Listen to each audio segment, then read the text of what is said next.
Assalamualaikum.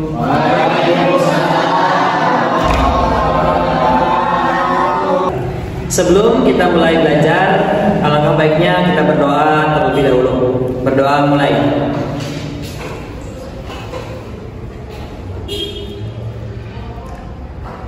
Berdoa selesai. Sebelum kita mulai, kita absen terlebih dahulu ya. Acungkan tangan sambil bilang hadir ya. Kalau tidak ada, apakah keterangannya izin, sakit atau alfa ya. Oke, siap. Yang pertama Nendi Ramdhani hadir ya. Kemudian Muhammad Ipa. Kemudian Maya ada? Sakit ya. Anwar Fadoli hadir ya. Anwar Fadoli ya. Julia Nisa hadir ya. Ailesi ada? Enggak ada Pak, Izin ya. Munadia Latifatu Azkia hadir. Sepia hadir. Hilman Al Asfahani oke. M Haris Ridho hadir ya. Sopyan hadir? Gak ada ya. Ada keterangan? Tidak ada ya. Oke. Husnu Sidkia Nadila Muhammad Robi Abdurrahman oke. Ice breaking dulu ya biar lebih semangat. Oke, siap. Kita mulai ice breakingnya supaya lebih segar ya. Siap. Oke. Kalau saya bilang halo, semuanya bilang hai. Kalau saya bilang siapa kita, mahasiswa Asofa, sambil nunjuk kayak gini. Oke, coba tes dulu. Halo. Siapa kita? Mahasiswa Asofa pasti bisa. Kalau saya bilang mahasiswa Asofa pasti bisa. Oke, siap. Oke.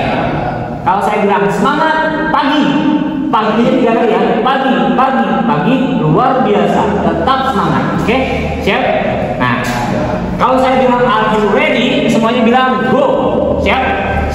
Oke, kita mulai aja ya dari sebelum dari awal. Kalau saya bilang are you ready, semuanya bilang go. Siap. Oke, are you ready? Go. Are you ready? Go. Ready? Go. Terakhir, kalau saya bilang apa kabar hari ini? Hari ini saya bahagia. Hari ini saya bahagia. Oke, siap? Siap ya? Hari ini saya bahagia. Oke, siap? Are you ready? Go! Are you ready? Go! Apa kan? Bisa ya? Oke, coba. Halo. Hai. Siapa kita? Mahasiswa Sofa. Pasti bisa. Semangat lagi. Pagi. Luar biasa. Tetap semangat. Apa kabar hari ini? Hari ini bahagia. Terima kasih banyak kepada mahasiswa Spisa Sofa Munanjaya ini ya. Alhamdulillah kita bisa berkumpul kembali ya. Alhamdulillah rabbil alamin. Wabihi nasta'in wa ala umuri dunya wad din wassalatu wassalamu ala asyrofil mursalin wa ala alihi washabbihi ajmain amma ba'du. Puji dan syukur kepada Allah Subhanahu wa taala karena rahmat dan karunia-Nya kita bisa berkumpul serta tempat di tempat yang insyaallah dimuliakan oleh Allah ini. Salawat dan salam tercurahkan kepada baginda alam yakni Habibana wa Nabiyana Muhammad sallallahu alaihi wasallam, lalu kepada keluarganya, sahabatnya dan para umatnya yang mengikuti ajarannya hingga akhir zaman. Amin ya Allah ya rabbal alamin. Pembahasan kedua ini adalah tentang kategori tasawuf Nusantara. Pada pertemuan ketiga ini yang akan kita bahas kita lebih detail. Paling kita bahas tentang apa itu tasawuf, apa itu tarekat ya. Sekilas ya bahwa tasawuf itu adalah ajaran spiritual dalam Islam yang tujuan untuk mensucikan jiwa dan memperbaiki akhlak dan mendekatkan diri kepada Allah Subhanahu wa taala melalui berbagai upaya lahir dan batin. Ya. Jadi berasal dari bahasa Arab juga ya, yang kemarin kita bahas juga tentang apa? Mengartikan dengan suf, artinya bulu domba yang melambangkan kesederhanaan ya. Kemudian ada juga yang menghubungkan dengan kata sufa, sambi masjid ya, yang merujuk pada tempat tinggal para sahabat Nabi yang zuhud ya, seperti itu. Nah, kemudian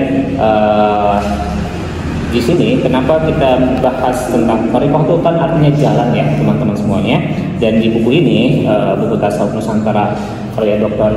Hajjah Sri Mulyadi ini menjelaskan tentang bagaimana tasawuf itu masuk ke Nusantara. Dijelaskan di halaman awal bahwa tasawuf ini di Indonesia itu banyak, ada yang di Pulau Sumatera, ada yang di Pulau Jawa dan lain-lain. Di Pulau Sumatera itu ada Hamzah Mansuri, kemudian ada Syamsuddin Al-Sumatrani, kemudian ada Abdul Al-Somad Al-Albani, kemudian ada Ismail Al-Imam Nawawi, kemudian Abdul Wahab Rohan dan lain-lainnya. Di Kalimantan ada Muhammad Nafis Al-Bajali, kemudian ada Syekh Ahmad Fakih Sambas, kemudian Abdul Al-Batani. Kemudian utama di Pulau Jawa ini ada Syekh Abdul Karim dari Banten, kemudian Kiai Haji Syahibul Wafa Tajul Arifin dari Tasikmalaya yang dikenal dengan Abah Anom ya. Kemudian ada Kiai Haji Romli Tamim ya dari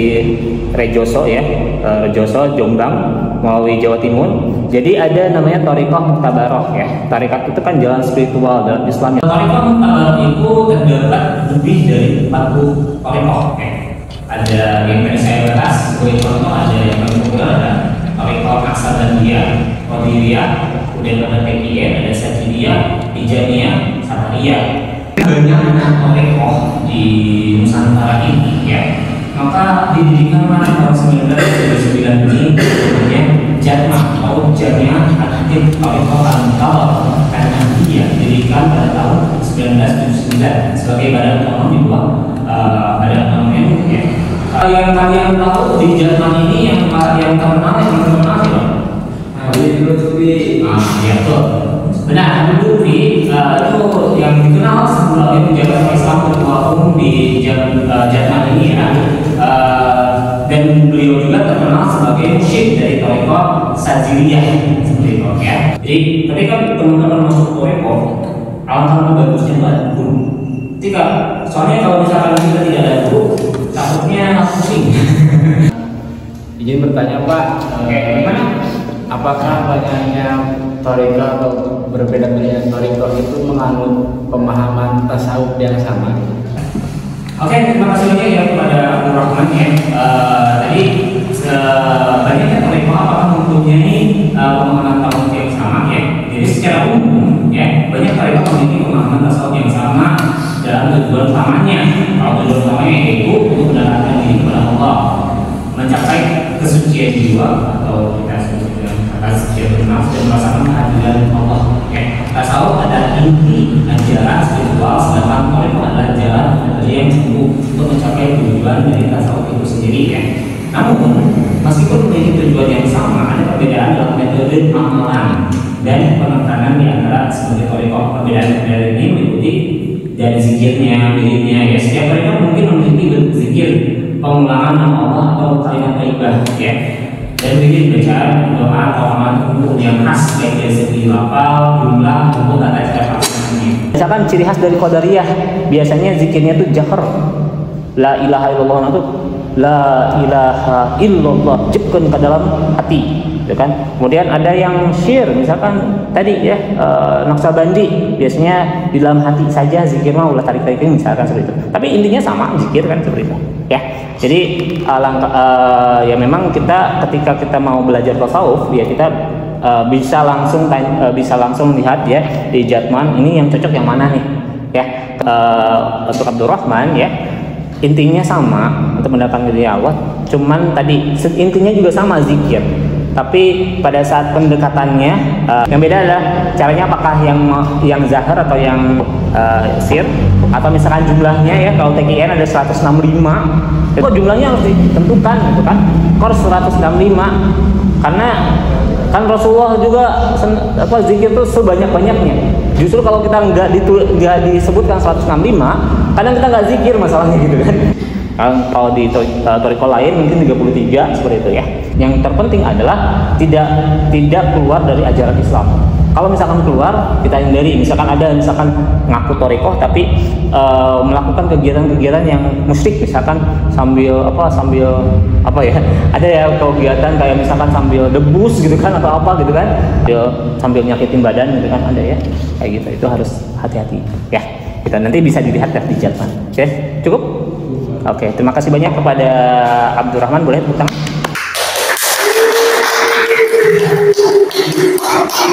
Sebelum ditutup, barangkali ada pertanyaan lain. Pak, mau bertanya. Apa sih peran akhlak tasawuf itu dalam menangkal krisis moral di masyarakat? Pertanyaan sangat bagus ya. Kata Haston Smith, bukunya itu buku agama-agama dunia. Komponen manusia itu terdiri dari body ya, kemudian mindset, pikiran, kemudian soul, jiwa, kemudian spirit, ruh. Nah, kita harus berbagi di sini. Ketika kita punya masalah body ya ke dokter ya, mindset, aduh aku kurang motivasi, ikut seminar motivasi.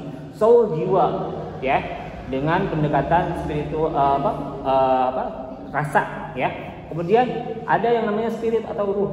Nah, di tasawuf ini masuk ke jiwa dan juga ruh di sana ya. Dan di tasawuf ini ada namanya tazkiyatun nafs atau penyucian diri ya.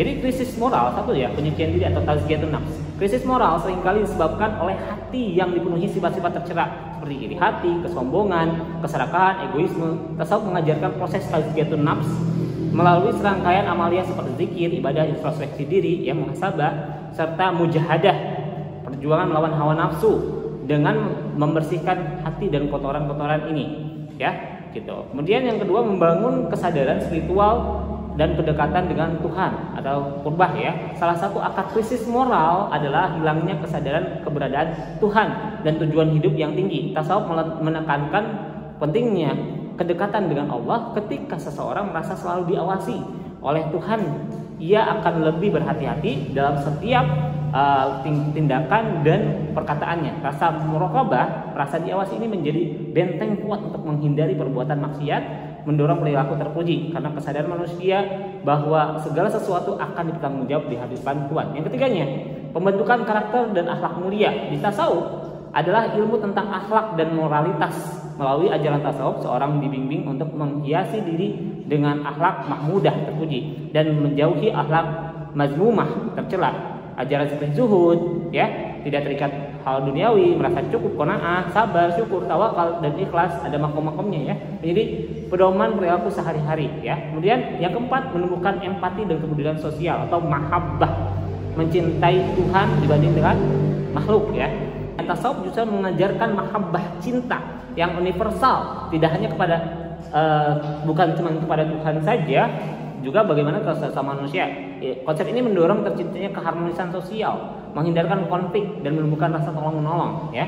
Kemudian yang kelimanya adalah keseimbangan hidup material dan spiritual. Jadi seimbang antara materi dan spiritual ya. Yang tadi saya jelaskan komponen manusia itu. Kemudian yang keenamnya adalah pendidikan moral yang efektif ya. Tasawuf dapat diintegrasikan dalam dunia pendidikan untuk menanam nilai-nilai moral sejak dini. Pendekatan tasawuf dalam pendidikan tidak hanya bersifat teoritis tapi juga praktis melalui riyadhah, latihan rohani dan pembiasaan yang biasanya itu kalau di ajaran thariqah itu ada yang 40 hari dan ternyata pernah diteliti Emil Coué. Jadi kata Emil Coué itu pola kebiasaan itu terjadi ketika kita melakukan hal yang rutin selama 21 hari berturut-turut. Ya. Maka kalau kamu mau melakukan kebiasaan yang baik atau yang jelek, lakukanlah selama 21 hari berturut-turut, maka itu akan jadi sebuah pola kebiasaan. Nah, sedangkan di tasawuf itu ada namanya riyadhah 40 hari, kan? Karena di otak kita itu ada namanya neuron ya, ada 36 miliar sel otak. Kalau kita melakukan hal yang rutin, maka itu akan secara otomatis otak kita seperti itu. Maka dibiasakanlah riyadhah, pembiasaan ya. Itu udah diteliti sama orang Prancis ya. Dia seorang Emil Coué ini seorang psikolog dan seorang apoteker, ahli farmasi dari Prancis. Kemudian secara keseluruhan ya, tasawuf itu hadir sebagai solusi komprehensif untuk mengatasi krisis moral dengan fokus pada perbaikan diri dari dalam, yaitu melalui penyucian jiwa, pembentukan akhlak. Dengan mengamalkan ajaran tasawuf, diharapkan masyarakat dapat kembali kepada nilai-nilai luhur dan menciptakan kehidupan yang lebih harmonis dan lebih bermakna. Oke, itu cukup ya, karena waktunya juga sudah habis ya. Jadi terima kasih banyak kepada teman-teman semuanya yang sudah berpartisipasi di mata kuliah Tasawuf Nusantara ini. Mudah-mudahan pertemuan kali ini bisa memberikan ilmu ya, sharing session ini. Apabila ada yang salah itu dari saya pribadi, kalau misalkan yang benar dari Allah. Kita tutup aja ya. Oke, sebelum kita tutup, mari kita berdoa terlebih dahulu dengan bacaan Kifaratul Majlis. Subhanakallahumma wa bihamdika asyhadu an la ilaha illa anta astaghfiruka wa atubu ilaik. Oke, terima kasih banyak buat teman-teman semuanya semoga sehat semuanya ya. Wallahu muwaffiq ila aqwamit thoriq. Wassalamualaikum warahmatullahi wabarakatuh.